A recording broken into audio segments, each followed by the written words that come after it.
আমি অজু করে আমার বাচ্চাকে বুকের দুধ খাওয়াতে পারবো কিনা। অজুর পর মেয়েরা যদি বাচ্চাকে বুকের দুধ খাওয়ান কোনো অসুবিধা নেই, এর কারণে অজু ভাঙবে না। অনেক মা বোনরা মনে করেন সন্তানকে বুকের দুধ খাওয়ালে মনে হয় অজু ভঙ্গ হয়ে যায়। এটা অজু ভঙ্গের কোনো কারণ না। অজু করার পর বাচ্চাকে দুধ খাওয়ানোর পর আবার ওই অজুতে আপনি নামাজ পড়তে পারবেন, কোনো সমস্যা নেই। অজু ভঙ্গের সাথে সম্পর্ক হলো অজু ভঙ্গ হওয়ার মতো কোনো কারণ পাওয়া গেছে কিনা, শরীর কোথাও নাপাক বের হয়েছে কিনা, ঘুম এসেছে কিনা, সেন্সলেস হয়ে গেছেন কিনা, বেহুশ হয়ে গেছেন কিনা, এরকম বিষয় দেখা দিলে, পেশাব পায়খানা করলে, আপনি বায়ু ত্যাগ করলে, তখন অজু ভাঙবে। সন্তানকে দুধ খাওয়ানোর সাথে অজুর ভাঙার কোনো সম্পর্ক নেই। যদি ঋতুস্রাবকালীন সময় ঔষধ সেবন করায় ঋতু বন্ধ করা হয় তাহলে সেটা জায়েজ হবে কিনা। মাসিক বন্ধ করার জন্য অনেক ওষুধ পাওয়া যায়।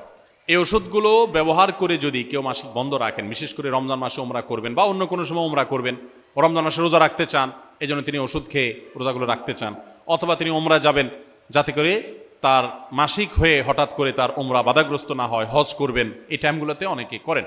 তো এটা জায়েজ আছে যদি বড় কোনো সাইড এফেক্ট না থাকে। যদি আপনার শরীরে বড় কোনো ক্ষতি হওয়ার আশঙ্কা না থাকে তাহলে এই ওষুধ ব্যবহার করে মাসিক বন্ধ করা জায়েজ হবে।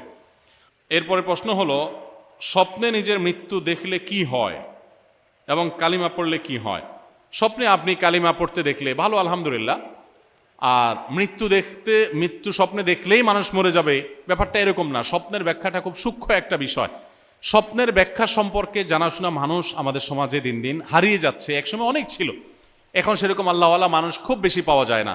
তো স্বপ্নের যদি কোনো কিছু দেখার পর আপনার মধ্যে অস্থিরতা কাজ করে, পেরেশানি কাজ করে, কখনো কখনো মানুষ এমন স্বপ্ন দেখে যেটা জাস্ট পেরেশানির কাজ, যে সাইকেল চালা যাচ্ছেন, অস্থির, আপনার গাড়ি ছুটে যাচ্ছে, কোনো একটা পেরেশানি হচ্ছে, উপর থেকে পড়ে যাচ্ছেন, এগুলো নর্মালি শয়তান দেখা মানুষকে পেরেশান করার জন্য। আর যদি কোনো স্বপ্ন আপনার কাছে মনে হয় বেশ ইন্ডিকেটমূলক, বেশ আপনার এটা ইঙ্গিত করছে, ইঙ্গিতবাহী কোনো স্বপ্ন ব্যাখ্যা আছে মনে হয়, বাট আপনার মধ্যে পেরেশানি লাগছে, দেখে আপনার কাছে খারাপ লাগছে, তখন আল্লাহর কাছে পানা চাইবেন। ঘুম ভাঙলে উঠে 2 রাকাত নামাজ পড়ার কথা হাদিসে বলা আছে, প্রতীকী থুতু বাম পাশে থুতু নিক্ষেপ করার কথা বলা আছে, এবং আল্লাহর কাছে পানা চাইবেন যেন স্বপ্নের ক্ষতি থেকে আল্লাহ তাআলা রক্ষা করেন। এর বাইরে বিশেষ কোনো করণীয় নেই। আর মন্দ স্বপ্ন দেখলে সেগুলো মানুষকে বলে বাড়ানো, এটা নিষেধ আছে হাদিসে, বলবেন না যারা তার কাছে। আর যদি আপনার এমন কিছু দেখেন যেটা দেখে আপনার কাছে ভালো মনে হয়, আপনি মারা যাচ্ছেন, কালিমা পড়তেছেন, দেখা যাচ্ছে, আলহামদুলিল্লাহ ভালো, আপনি আরো ঈমান আমলের কাজ আরো বাড়াই দিবেন ইনশাআল্লাহ বিইذনিল্লাহ। ওয়াশরুমে অজু করে নামাজ পড়লে নামাজ হবে কিনা। অজুখানায় বিশেষ করে যেখানে কমোড প্যান আছে টয়লেটের, সেরকম জায়গায় যদি আপনি অজু করেন, তো সেখানে যদি কোনো আড়াল না থাকে, তো এখানে অজু করতে গেলে বিসমিল্লাহ বলা উত্তম, সুন্নাহ। তো সেই সুন্নত কাজটা করতে গেলে আপনার অজুখানাতে আল্লাহর নাম, টয়লেটের মধ্যে আল্লাহর নাম নিতে হবে। টয়লেটে আল্লাহর নাম মুখে উচ্চারণ করা মাকরুহ, নিষিদ্ধ। সেজন্য অজু যদি আপনার টয়লেটেই করতে হয় তাহলে অজু করে নামাজ পড়তে পারবেন, শর্ত হলো বিসমিল্লাহ মুখে উচ্চারণ করবেন না, মনে মনে থাকবে। আর সবচেয়ে ভালো হয় যদি টয়লেটের ভিতরে অজু না করে বাহিরে কোনো বেসিন টেসিনে অজু শুরু করে দেন, পাওটা ভিতরে গিয়ে ধুলেন, তাহলে সেটা সবচেয়ে উত্তম। সেরকম যদি কোনো ব্যবস্থা না থাকে, টয়লেটে অজু করলে অজু হয়ে যাবে, কিন্তু মুখে কি করা যাবে না, বিসমিল্লাহ বলা যাবে না, মনে মনে বিসমিল্লাহ বলবেন। আর যদি সুযোগ থাকে তাহলে নিজের বাসা বাড়ির টয়লেট হলে সেখানে অজুর জন্য যে টেপ বা বেসিন রাখা আছে ওইটার সাথে কমরের সাথে যাতে একটা পার্টিশন হয়, ওয়াল দিয়ে দিতে পারেন, অথবা আজকাল অনেক প্লাস্টিকের পর্দা আছে সেগুলো দিয়ে দিতে পারেন। হাতে নখ রাখলে নাকি অজু হয় না, কথাটা কি সঠিক? অনেকেই নখ বড় রাখেন, বিশেষ করে মেয়েরা অনেক বড় বড় নখ রাখেন। বড় বড় নখ তো আল্লাহ তাআলা যে সমস্ত পশু পাখিকে, যে সমস্ত প্রাণীকে নখ কাটার সুযোগ দেন নাই, তাদের নেল কাটার নাই, কাটতে পারে না, সেই ব্যবস্থাপনা নাই, তাদের হাত পা নখ বড় থাকে। আল্লাহ মানুষকে মর্যাদা দিয়েছেন, অন্য প্রাণীর চাইতে তার কিছু বিশেষ স্বাতন্ত্র্য আছে, সে এই স্বাতন্ত্র্য বজায় রাখার চেষ্টা করবে। নখ বড় রাখা এটা তো পশু পাখির কাতারে নিজেকে সামিল করার মধ্যে সামিল। এজন্য ইসলাম এটাকে অপছন্দ করে, এটা ইসলাম জায়েজ করে না। এবং যে সমস্ত বিষয়গুলো মিন সুনানিল ফিতরা, মানুষের প্রকৃতিগত সুন্নাহ, সৃষ্টিগত সুন্নাহ, সেরকম সুন্নাহগুলোর ভিতরে একটা হলো এই নখ কাটা, নখ ছোট করা। এই জন্য নখ ছোট করতে হবে, নখ বড় রাখা যাবে না। যদি হাতের নখ বড় রাখেন, এত বড় যে ওইটার ভেতরে পানি পৌঁছায় না, এবং আপনার কোনো মতে উজু করে চলে আসেন, তাহলে উজু না হওয়ার, গোসল না হওয়ার আশঙ্কা আছে। কিন্তু নখ বড় রাখলেই যে উজু হয় না, ব্যাপারটা এরকম না। নখ বড় আছে সেটা মাথায় রেখে আপনি পানি যেত নখের নিচে নখের নিচে একেবারে ভেতর অংশ তো আর পানি যাবে না, যতটুকু নর্মালি যাওয়ার কথা ততটুকু যদি পানি যেন যায়, আপনি সতর্ক থাকেন, তাহলে অজু হয়ে যাবে, গোসলও হয়ে যাবে। তবে এরকম নখ রাখাটা ইসলামী শরিয়ার দৃষ্টিকোণ থেকে অনুচিত কাজ, অনুত্তম কাজ। এই সমস্ত নখের নিচে ময়লা জমে, অনেক কিছু আপনার জীবাণু ইত্যাদি থাকতে পারে, এগুলো আমরা আমাদের খাবারের সাথে পেটের ভিতরে যেতে পারে, আমাদের জন্য স্বাস্থ্যের জন্য ক্ষতিকর হতে পারে।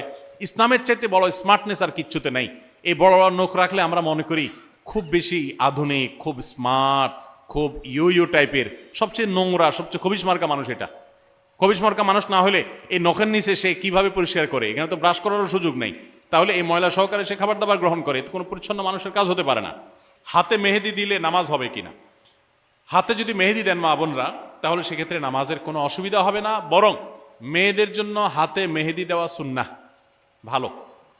নবী করিম সাল্লাল্লাহু আলাইহি সাল্লাম কোন এক নারী কিছু একটা দিয়েছেন পর্দার আড়াল থেকে হাত দিয়ে বা কোনোভাবে, তো নবী সাল্লাল্লাহু আলাইহি সাল্লাম মহিলাদের ওদিক থেকে দেওয়া হয়েছে কিন্তু হাতে মেহেদি নাই, এটা দেখে তিনি আশ্চর্য হয়েছেন যে কোনো পুরুষ নাকি সেখানে, মানে পুরুষের হাত আসলো কোত্থেকে? তখন বলা হলো না, মহিলাদের হাত। তখন নবী সাল্লাল্লাহু আলাইহি সাল্লাম আশ্চর্য হয়েছেন। এই হাদিস থেকে বোঝা যায় মেয়েরা হাতে মেহেদি দেওয়া সুন্নাহ। অনেক মেয়েরা হাতে মেহেদি দেওয়াটাকে তারা মনে করেন শৌখিনতা, বিলাসিতা। তাদের এই সাজগোজকে ইসলাম পছন্দ করে, প্রশংসা করে, করবে, বিশেষ করে বিবাহিত নারীরা তো বটেই। বিধায় মেহেদি ব্যবহার করলে অজু হবে, কোনো অসুবিধা নাই, নামাজও হবে।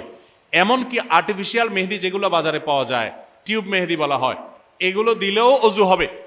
এগুলো দেওয়ার ফলে অনেকে মনে করেন অজু হবে না, কারণ এগুলো দেওয়ার ফলে অনেক সময় এই মেহেদিগুলো খসে খসে পড়ে, চামড়া খসে পড়ার মতো। তো এটা আসলে চামড়া খসে পড়া না, এটা চামড়ার উপর আলাদা কোনো আবরণ বা স্তর সৃষ্টি করে না, বরং এক ধরনের কেমিক্যাল থাকে অ্যাসিডের মতো। এটার কারণে চামড়ার উপরে সূক্ষ্ম লেয়ারটা, যেখানে বেশি মেডিসিন পড়ে সেখানে একটু খসে পড়ে। এর কারণে আলাদা লেয়ার যেহেতু হয় না, অতএব এগুলো দিলে অজু হবে, নামাজও হবে। মেহেদি ব্যবহার করতে পারেন, কোনো অসুবিধা নেই। এবং মেহেদি চুলেও ব্যবহার করা যায়, পায়ে চাইলে পায়েও মেহেদি ব্যবহার করা যায়। অনেকে বলে না, যেই মেহেদি দাড়িতে চুলে ব্যবহার করা হয়েছে, নবী সাল্লাল্লাহু আলাইহি সাল্লামের সুন্নাহ যেটি, আপনার দাড়ি চুলকে সাদা হয়ে গেলে সেটাকে অন্য কালারে, মেহেদির কালার ইত্যাদিতে পরিবর্তন করার নির্দেশ তিনি করেছেন, তাহলে সেটা কিভাবে আমরা পায়ে দিতে পারি? অনেকে বলেন এটা একেবারে অযৌক্তিক কথা, এবং শরীয়ত কোথাও এটা নিষেধ করে না যে পায়ে মেহেদি দেওয়া যাবে না, পায়েও মেহেদি দিতে পারেন। এবং যারা মনে করেন যে দাড়িতে চুলে ব্যবহার করে যে জিনিস, সেই জিনিস পায়ে দেওয়া যায় না, তো তেলও তো দাড়িতে চুলে মানুষ ব্যবহার করে, তো তেল পায়ে দেন কিভাবে? তো এটা যেরকম পারেন মেহেদিও একইভাবে দিতে পারবেন। আবার পুরুষরা অনেকে মেহেদি পরেন, ইসলামের শরীয়তের দৃষ্টিকোণ থেকে এটা অনুচিত কাজ, অনুত্তম কাজ, এটা ভালো কাজ না। এটা মেয়েদের জন্য আল্লাহ তাআলা রেখেছেন, তারা সাজগোজ গ্রহণ করবে। দেখেন কিছু জিনিস আছে মেয়েদের জন্য স্পেশাল, এগুলো ছেলেরা টানাটানি করতে যাবে না। ছেলে মানুষ, আপনি মেহেদি হাতে দিতে যাবেন না, আপনার মেয়ে, আপনার স্ত্রী, তাদেরকে মেহেদি হাতে দেওয়াবেন। আমাদের দেশে অনেক ছেলেরা আছে এই কাম করে। এখন কিয়ামত যত নিকটবর্তী হচ্ছে, ছেলেদেরটা মেয়েরা, মেয়েদেরটা ছেলেরা ধারণ করা শুরু করেছে। ছেলেদের জন্য, মেয়েদের জন্য নির্দেশ করা হয়েছে তারা ওড়না পরবে। এখন আজকাল বাজারে যে সমস্ত পাওয়া যায় মেয়েদের, অনেক জামার সাথে ওড়না পাওয়া যায় না, ওড়না মেয়েরা পরতে চায় না, বরং পাঞ্জাবির সাথে এখন ছেলেদের একটা ওড়না দেওয়া হয়, আছে না নাই? তো এগুলো কিয়ামতের লক্ষণ। শয়তান নারী পুরুষের মধ্যে এ ধরনের অস্থিরতা তৈরি করবে, এটা কিয়ামতের আলামতের মধ্যে থেকে একটি বিধায়। এগুলোর উপর আমাদের সাবধান থাকতে হবে। মগ বা বালতির ভেতরে হাত ঢুকিয়ে দিয়ে অজু করা যাবে কিনা? মগ বা বালতিতে হাত ঢুকায় দিয়ে কোষ করে পানি নিয়ে অজু করতে পারবেন, তবে তার আগে অবশ্যই আপনার দুই হাতের কবজি 3 বার ভালো করে ধুয়ে নেবেন, এটা সুন্নাহ। নবী করিম সাল্লাল্লাহু আলাইহি সাল্লামের নির্দেশনা এটা। ইসলাম সবচেয়ে বেশি আমাদেরকে সভ্যতা শিখিয়েছে, ভদ্রতা শিখিয়েছে, আমাদেরকে স্বাস্থ্যের প্রতি সচেতন হতে শিখিয়েছে। এই জন্য আমরা যখন কুলি করব, তো আমার হাতে জীবাণু থাকতে পারে, ময়লা থাকতে পারে, ইসলাম শিখিয়েছে আগে কবজি পর্যন্ত 2 হাত ভালো করে ধুয়ে নাও, এরপর তুমি কুলি করো। প্রয়োজনে ওই পানি থেকে কোষ করে নেবেন, পানি নিয়ে 2 হাত কবজি ধোবেন, আবার একটু কোষ করে নিয়ে আবার ধুয়ে নেবেন, এরপরে আপনি র্যান্ডমলি উজু করতে পারবেন, কোনো অসুবিধা নেই। মগ বা বালতি বা কোনো কিছু থেকে হাতের কোষ করে উজু করতে কোনো সমস্যা নেই। আমি নামাজের নিয়ত করার পর আমার বাচ্চা ঘুম থেকে উঠে গেছে, তখন বাড়িতে কেউ নেই, আমি কি করব?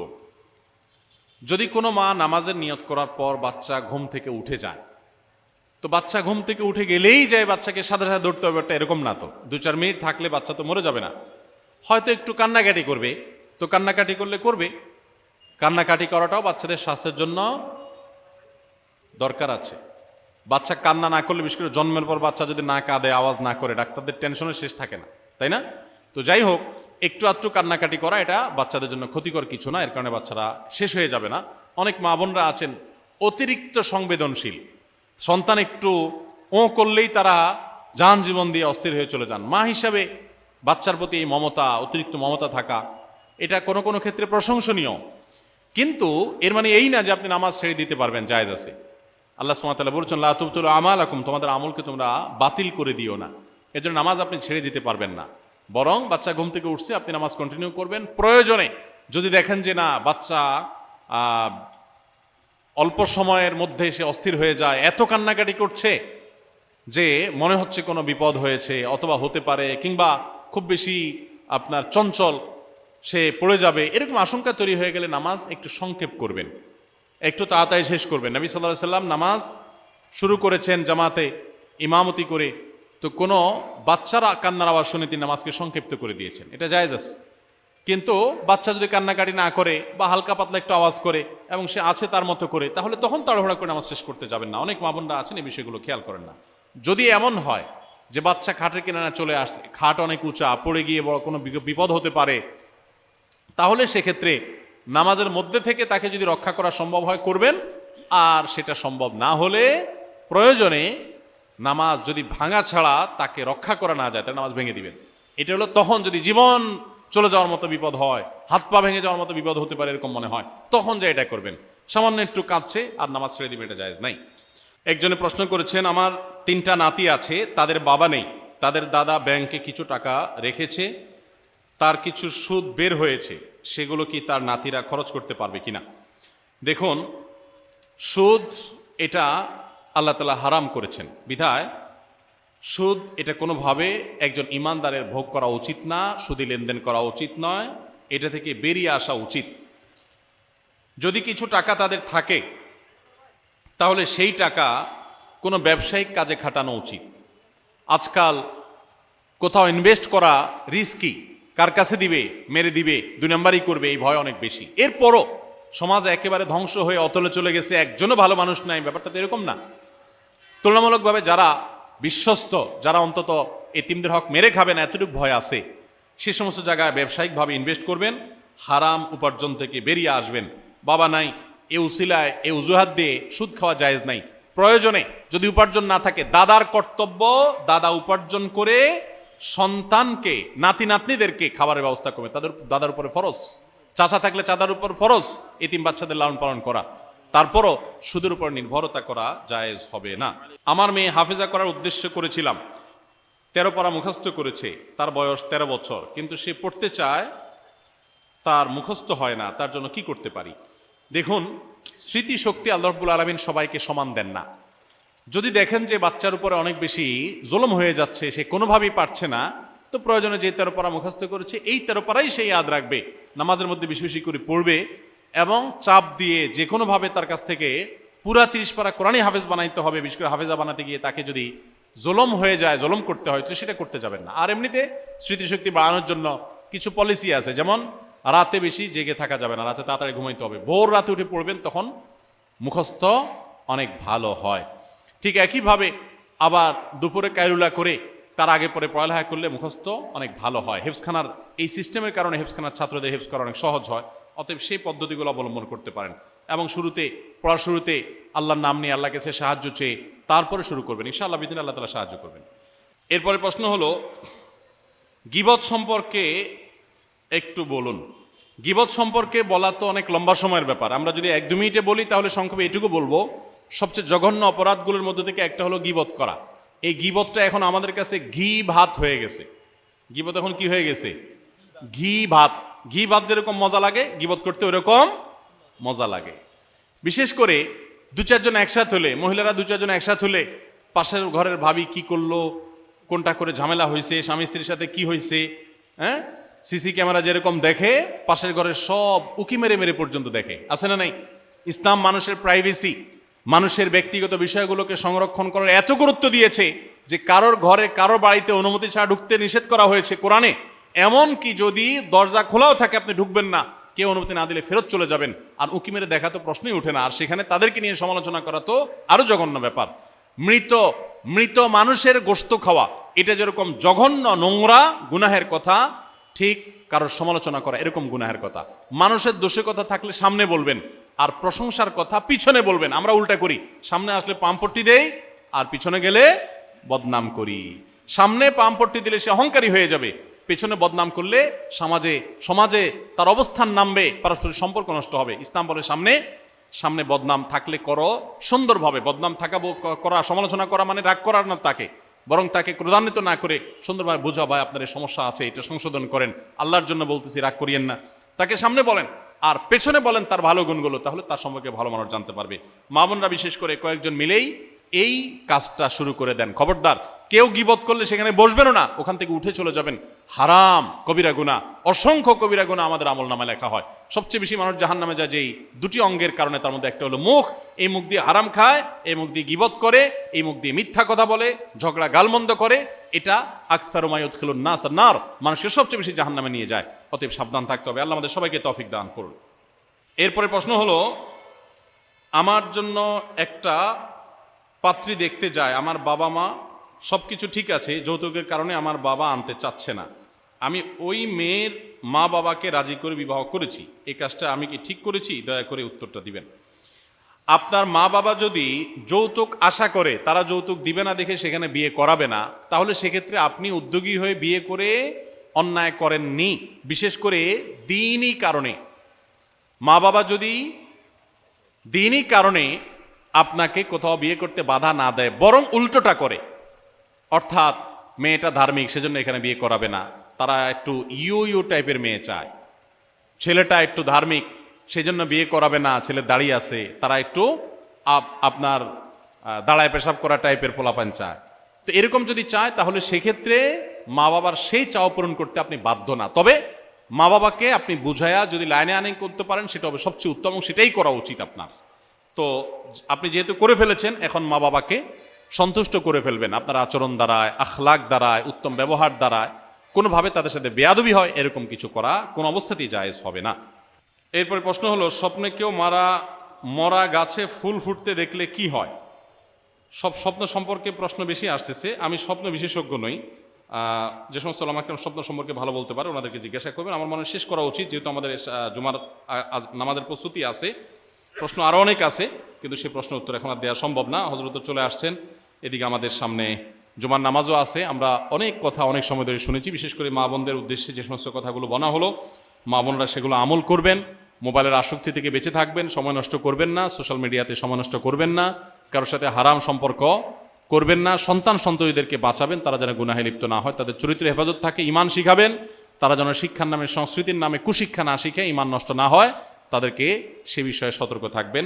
এবং অন্য যত নসিহত করা হয়েছে, কোরআন হাদিসের কথা বলা হয়েছে, আল্লাহ আমাদের সবাইকে আমল করার তৌফিক দান করুন। হাদা মা ইনদি ওয়াল ইলমু ইনদাল্লাহ ওয়া জাযাকুমুল্লাহু খাইরা। আসসালামু আলাইকুম ওয়া রাহমাতুল্লাহি ওয়া বারাকাতুহু।